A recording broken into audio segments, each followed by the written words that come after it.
And welcome to Living Above the Rim with the Charlotte Bobcats. I'm the coach, Dick Cox, joined by Dustin Phifer here on the post-game show. Dustin, 5 out of 6 wins now. The Bobcats are on the roll. Very impressive win tonight after having a 10-point lead in the fourth quarter, falling behind. But, again, this team finds a way to get it done. Well, you can see we've kind of started a new tradition after wins. We like holding the box scores because we like what we see. But like you said, 5 out of 6 wins. Another, gritty, tough win tonight at home. Game where they had a 10-point lead, and we kind of let the lead slip away. But this team does not give up. They play their best basketball at the end of games. They were able to get an and one from Kemba Walker to tie the game with a minute left, and were able to take the lead and then have 28 seconds of defense with a 1-point lead. And the Raptors got out 5 shots and were not able to get the win. So, the good win for the Bobcats. Are now 6-4 on the season. 1 win away from their season total last year in wins. And also, this is their best start in franchise history. So, a lot of excitement here at Time Warner Cable Arena and in this city about the Charlotte Bobcats. And again, the thing about it is Wednesday night basketball, they're building a tradition fun night where they have discounts. I think have discounts on beer. They have the bottomless popcorn, $10 T-shirts, a lot of fun. But there were 15,240 people here tonight, got their money's worth. And again, they may be able to continue to build this thing with exciting basketball and get some wins here in the midweek. And you may only see that grow because we've seen it before in the past. The one year that the Bobcats did make the playoffs. The main thing, a winning product, and you're going to fill this building up. And they have the most games at home on a Wednesday night, so that's why they're trying to build this tradition. It's a weeknight. Some families may not want to come out on a weeknight, but they're trying to show you this is cheap entertainment, a good, fun family atmosphere to come out and see some good basketball now with a winning team. And you may only see these crowds grow here on the weeknights because they're going to get behind the winner, and they like what they're seeing so far. Coach Dunlap had some exciting things to say about his team in post-game, along with we had a chance to catch up with some of the star players tonight in the locker room. Let's go now and hear what they had to say about tonight's ball game. Hi, everybody. Coach, you talk a lot about defense. Can you just talk about that sequence at the end of the game and what your guys were able to accomplish out there? Well, we were just trying to overload the ball. If they found the weak side of the floor, the far corner, that would have been fine. But guys, here's probably 2/3 willpower and 1/3 technique. And, coming down the backstretch, we went to trying to get the stop. And we've been able to do that. I think that, that's been the sell all along. And when you can do this, it just makes it a little easier to face tomorrow. You've expressed a whole lot of confidence in what Jeff can be. Was tonight a realization of just how good he might be? Yeah, I think both our draft picks, and Gilchrist and Jeff, are coming through. They're getting plenty of opportunity, and you need that in this league. But both of them have their own gifts. Coach, how pleased were you with Bismack's performance tonight? He was excellent. He was all professional tonight. He just, the rebounding, the plugging the gaps. He did a lot of the dirty work for us tonight. I thought we were a little flat, but he wasn't. And I think in many ways he ignited us. Can you talk about your team chemistry right now? It seems like whatever combination you're putting out there seems to be working well together. Yeah. Well, I think that, it's an interesting group because we are young. And so I think there's an exuberance and a little bit of, being excited about the game of basketball, and I think our veterans are picking up on that, and it just makes for a joy to coach them, and also is I think we're learning as we play each game, and so there's an intangible, and that's the winning gives you a lot of pluses. Mike, to get through a game where you shot 42% from the field, 16% from the three-point line, what you've been preaching about defense, I would think you talked about learning points in the past. Yeah, we won ugly. Excuse me, we won ugly tonight, and it doesn't really matter. I think that the better part will come when we smoothen things out, especially on the offensive side. But we're finding a way with different combinations. Defensively, it's been a constant for us, and particularly in the fourth quarter. I think that we've dug a little bit deeper, and again, I think there's a fitness component to what we're doing that's very positive. Coach, can you explain the lineup that you went with, like for the last 6 minutes of the game, when you had 3 guards in the backcourt there, when you had Kemba, Sessions, and Gordon? Yeah. Well, one is they can score, and they're a matchup problem, and so you know that on that side, if the coach, the opposing coach, doesn't change his lineup and he's a little stubborn, then you're definitely playing to that advantage. Now on the other side, we're giving up inches. And so basically what we're asking those guys to do is, in coach speak, full front the post and make sure that if they do anything that they force the ball to be put on the deck and to the rim they go, and then we set our rotation. So we played that combination in the preseason. We looked at it a lot and people asked about it, but I've been a little bit stubborn about that combination and playing small ball with guys like Biz and Mullins and Haywood and Sagana, somebody back there to catch, and tonight I used Bismack to catch our mistakes. Can you just talk about Kemba's drive and determination down the stretch, and his ability to, even when he gets fouled, to gets contact, to still be able to get the ball and get to the line? It's in his DNA. I've said that all along, and ever since he was little, the stories out of New York. He went to Rice High School, and I worked on the same staff at St. John's with Mo Hicks. And so I debriefed him a lot about Kemba, and that was helpful, plus a lot of film because of having to coach against him. And I have unbelievable faith in his ability, and that'll never change. I just think that there are certain guys that have the it factor, and you know, he presents that night in and night out, and he hates to lose, and it's contagious. And also he's you know, learning a lot from Ramon Sessions. Ramon's helping him grow quickly. Thank you.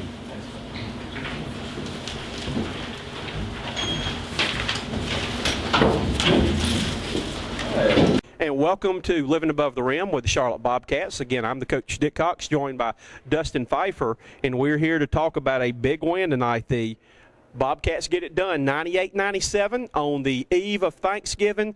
A lot of the fans in Charlotte now have a sport to be thankful for. Yeah, they do. I mean, you know, a lot of people have talked around the city. Not only are the Bobcats playing good basketball, they're playing hard, a new coach, young players, energy, but they're finishing games unlike the team across the street in the Panthers. And, you know, that's not a diss on the Panthers. They've got some struggles going on, but the fans are excited about a young team who can come in and close out the close ball games like this. I think the main stat we've talked about all night with the coach and the players, 5-0 in games of 4 points or less.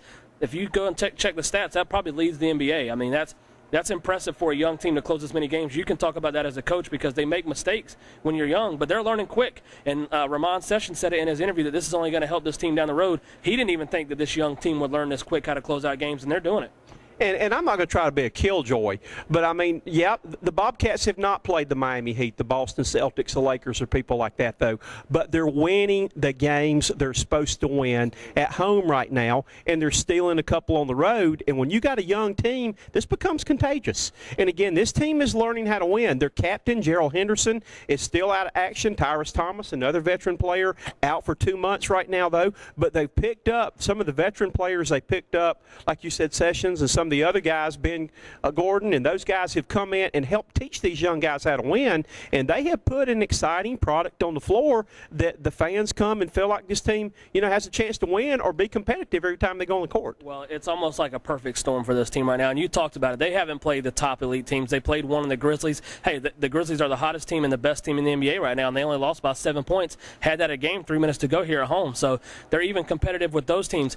If you look at the NBA and you look at a team who's trying to maybe put together, even if it's a 500 season or just trying to, you know, get into that last playoff spot, if you win the games you're supposed to win, like you talked about, and then you maybe steal a couple from these teams that are really good, then you're going to be right there in the thick of things, and that's what they're doing right now, and that's what they need to keep doing. But the perfect storm that I was talking about, you talked about the veterans, Ben Gordon, Ramon Sessions, Brendan Haywood, who's really helped down low on the defensive end.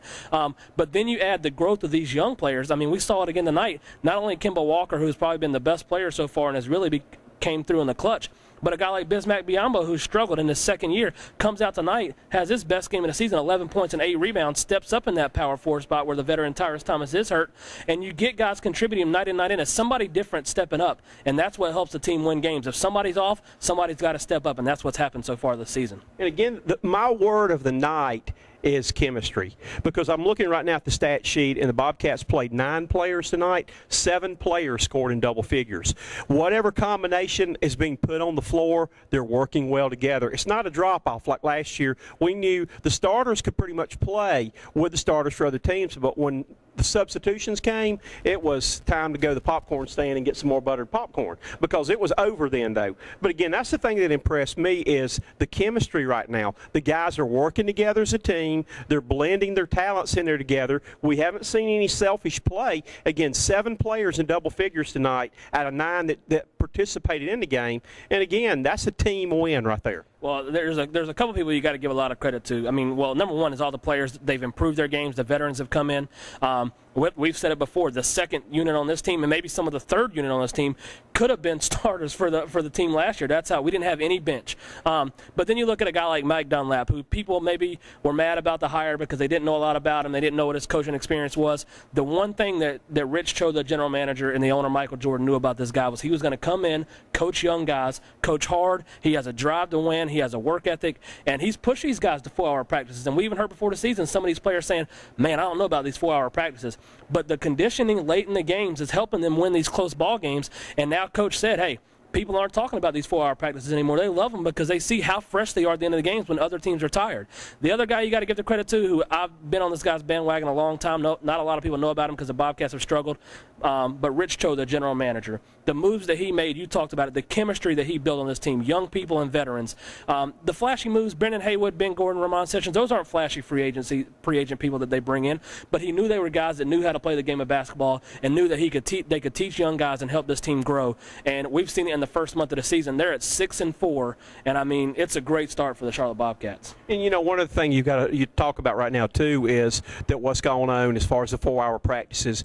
What happens is when you work that hard, it makes it hard to give in because of what you have invested. And that was one of the biggest things I saw with my players. When you've got something invested, it's hard to give in when the going gets tough. And if they've got 4-hour practices invested, that may be why they're 5-0 in games of 4 or less points, that they remember how hard they've worked to get to this point. And the last thing you want to do is throw away a game or give away a game when you have something invested in it, and that is time, effort, sweat, and tears and all the above that go in to some of these knockdown, drag-out practices. Yeah, and the other thing that you can see the improvement on that goes into those 4-hour practices is not only being tired at the end of those practices and know you're working hard, but shooting free throws when you're that tired at the end of practices. We've seen this team's free throw percentage go way up. In the Bucks game the other night when they were struggling down 11, they go 16 for 16 in the fourth quarter, 27 of 30 for the game.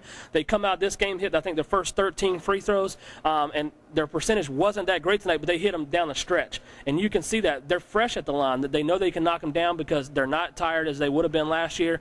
And it's great to see. I mean, you have to give a lot of credit to Coach Dunlap. He wasn't a big name hire, but he's coming in and he's getting the job done, and he's going to be in a race for Eastern Conference Coach of the Month here this first month, the way he has the Bobcats going. And going back to what you said too, free throw wise, they finished 23 out of 28, which is 82%. And that's a bad night. And there were nights that last year we'd have loved to have had that right there though. But it's kind of fun to see the excitement. I mean, I had to sit on our executive producer Alan Knight over here to make him behave during the game. That he's getting excited over there though during the games though, and he's actually having to concentrate on the game that we hadn't been able to make as many trips to the popcorn stand because we don't want to miss the game out there though. But it's kind of catchy right now. We got to get our other co-host Mr. Vygotsky in on here right now. I think if he'd ever come, he'd have fun and realize there is some fun in NBA basketball. I send him a message every night the Bobcats win, and he actually says that he is pretty impressed with how this team's playing so far. So even the biggest critics are kind of seeing that the Bobcats do have something going in the right direction. The one thing we talked about on our show, Living Above the Rim, as the season started was the crowd, the fans can get behind a team that's going to play hard. They may not win all the games because they're still growing, but if you can see the product improving on the floor and you can just see somebody give their all out there for 48 minutes, they're going to get behind that regardless. Well, how about this? Not only are they putting their all in it for 48 minutes, they're getting wins out of it. So when you have both of those go together, it's, again, I'm going to use the word perfect storm. Everything is going right for this team right now. And really, like you said, they don't have their whole team together. I mean, Gerald Henderson literally could be their best player on this team, and he's been out the last couple of weeks. So you add him back into the rotation, you get a young guy like Jeffrey Taylor, who you love. That's your guy who stepped into the starting lineup and played big minutes in his absence, and he's learned the game. And now you bring Gerald Henderson back in to add to that rotation, and Taylor knows how to play the game. This team could be dangerous. And again, that all teams go through adversity. May be a blessing in disguise that they lost to Gerald Henderson early. I feel like Jeffrey Taylor was the steal of the draft. I had a chance by covering South Carolina games to see Vanderbilt every time they came to Columbia over the past few years. Followed his career there. I know he's an outstanding player. I know he's an outstanding leader. But, I mean, key move right here, you lose Tyrus Thomas, but right before you lose him for 2 months, you go out and you get Akeem Warwick, a player who can step in and fill the bill and give them some minutes at that position right now, though. But I like the way that, through the injuries, it's given them a chance to develop some more young players. I think it's going to only help make this bench stronger and make them tougher down the road. And that just goes back to the move you talked about with Akeem Warwick. Not a big move. Not a lot of people will be like, man, we just really improved our team. But the front office knew that this team needed another big to come in and help out. And that was before Tyrus even got hurt. They knew they needed another big to really help out down low, play defense. So now Tyrus goes down. Now you got Hakeem Warwick that you can slide in and help out. He's a veteran, been in the league for 8 seasons, knows how to play the game. So it's just small moves like that really help a team. And I'm sure a lot of people are on the outside that maybe don't follow the Bobcats like we do, look at the Bobcats and say, well, maybe they're just getting lucky right now. They're beating some teams that aren't too good. They've got a lot of games at home, and they're finding lucky ways to win close games. This hasn't been, the perfect situation for the Bobcats because, like you said, of the injuries. I mean, they lost 2 of their veteran players, Tyrus and Gerald Henderson. So it's not like everything has been going right for them. A lot of things have. But, I mean, when you have injuries like that, people got to step up. And in years past, they haven't stepped up. So to see these guys step up is a good thing. And I think you're only going to see improvement when they get their full roster back. So people who maybe haven't seen a lot of the Bobcats think that it may tail off and everything's going right at the moment. Hey, we hadn't even got our whole team. Let's get the whole team back and really see what this team can do. And for those people that say that about what you were saying about the winning the games, hey, it sure beats last year. It's been a heck of a lot more fun. And want to talk about fun, Friday night, the Bobcats will be back home. If you need to get out after you've had so much turkey and fun and eating, it is Kemba Walker bobblehead night. And I know I want to get here in time to get my bobblehead. You can see the bobblehead over my shoulder right here, though. But that's going to be, I believe, was it the first 5 or 15,000? 5,000. First 5,000 to be here. I will come early to get my bobblehead. I want a Kemba Walker bobblehead. That'll be something that people want to get, though. But that's just kind of shows right there. The Bobcats have made it fun. Again, the Lady Cats do a great job. Enjoyed seeing them tonight. That Brandy could not be here tonight, and Lindsay had stepped in and had fun talking to Lindsay during the game and told her she was doing a good job being an assistant coach tonight, though. I wanted her to put the Air Rufuses in, but she was not able to make that coaching move tonight, though. But, again, fun time right now. Bobcats playing well. Would be a great opportunity during the holidays to come out and see them while they've got some of the teams coming in where I think they can be competitive. And I think it'll be well worth your trip to come see them play. And I think you will see a good crowd here Friday night, maybe even close to a sellout. You got the Atlanta Hawks coming into town, a team that's right down the road from us, probably one of our rivals. So a lot of people know a lot about them. They still have an all-star in Josh Smith on their team. So people will want to come out and see that. But they're also going to want to keep getting behind this team. And more people are going to see that the Bobcats are winning and seeing how they're playing, and more people are going to come give them a chance. And I guarantee you, once these people come and give them a chance and they see how they're playing, they're going to be hooked kind of just like we are. I mean, even though we're covering as media and broadcast, and we're covering this team, we're fans too. We want to see this team do well, and they are doing well. And I think you'll see a good crowd. A lot of people in town for Thanksgiving here in Charlotte. So come out, like you said, cheap tickets. If you want to get a $10 ticket, come out and enjoy good basketball and fun entertainment. If you have some people in town they want something to do on a Friday night, bring them out. I mean, it'll be a great game. And I think, like you said, another winnable game from the Bobcats. They could go 7-4 with a win. Nice to be back to the game, that I've been out of commission a little bit, that I birthed my 9th kidney stone, my son Rocky 9. Nice to have my wingman with me, Alan Knight, with me tonight, coming back for the game, though, that we missed a few games due to illness last week, though. But you have been watching Living Above the Rim with the Charlotte Bobcats. We want to wish everybody, on behalf of the Coach Cox Sports Broadcasting staff, we want to wish you a very happy Thanksgiving. Hope you have a chance to spend some time with your family and friends and reflect on the things you are thankful for, and maybe the Charlotte Bobcats will be one of the things you are thankful. Our final score tonight was the Charlotte Bobcats 98, the Toronto Raptors 97. It's a win from Time Warner Arena. Good night, everybody.